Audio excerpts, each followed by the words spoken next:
अस्सलाम वालेकुम नाजरीन, तासु गोरे अबासिन खबर ज़ईम शाहिद जान ज़ेब त खबर सर टकी खैबर पख्तूनख्वा द अफगान पॉलिसी ना जुदा सातल नाइंसाफी दा वज़ीर आला अली अमीन गंडापुर द खैबर पख्तूनख्वा की करप्शन खपल अरूज त रसेदले people party the mine and mineral bill मुस्तरद करे द खबर तफसील खैबर पख्तूनख्वा द अफगान पॉलिसी ना जुदा सातल नाइंसाफी दा वज़ीर आला अली अमीन गंडापुर द खैबर पख्तूनख्वा वज़ीर आला अली अमीन गंडापुर د وفاقي حکومت د افغانستان پالیسي په اړه سخت تحفظات اظهار کړي او ویلي دي چې خیبر پښتونخوا د مذاکراتي عمل نه بار ساتل ناانصافي او د قومي مفاد خلاف قدم دی.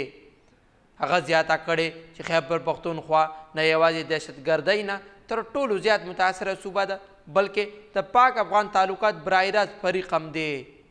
خو بیا هم په مذاکراتو کې صوبه نظر انداز کړل شوې ده.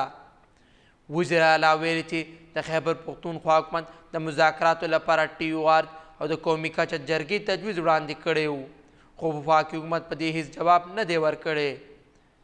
علي امین ګنډاپور د نایب وزیر اعظم خارجه وزیر اسحاق ډار په حیثیت هم سوالونه پورته کړي او ویلي دي چې دا یو غیر منتخب نماینده دی او فیصلې د قومي وحدت تاواني کوي.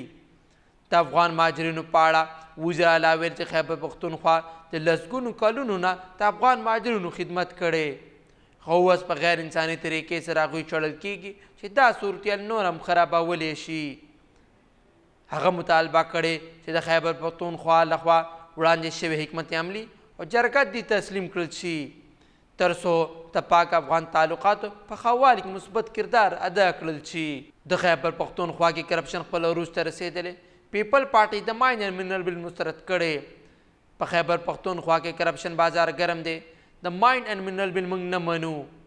د پاکستان پیپل پارټي خیبر پښتونخوا صدر سید محمد علي شاه باچا د یوې خبري کانفرنس په مهال صوبایي حکومت سخت تنقید کړی.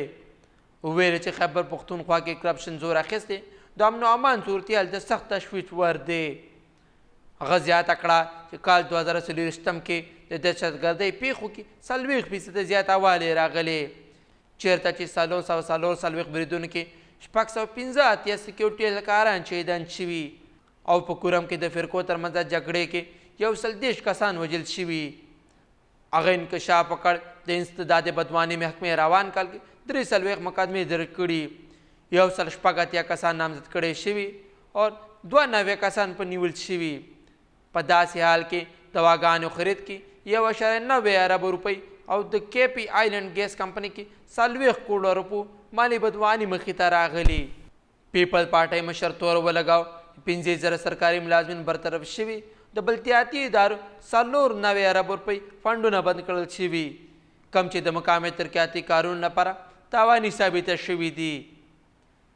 هغه د زرعي ټیکس پالیسي د کسان دشمن وبیللې واضح کړه چې پیپل پارټي ماین اینڈ منرل بل 2015 مکمل ردی ځکه چې دا د صوبایي خودمختاري خلاف ورزي ده. هغه اعلان وکړ دا بل به هر سیاسي او آئینی فورم باندې چیلنج کوي. داسې مزید اپډیټس لپاره اباسین خبر لایک او سبسکرایب ضرور کوئ.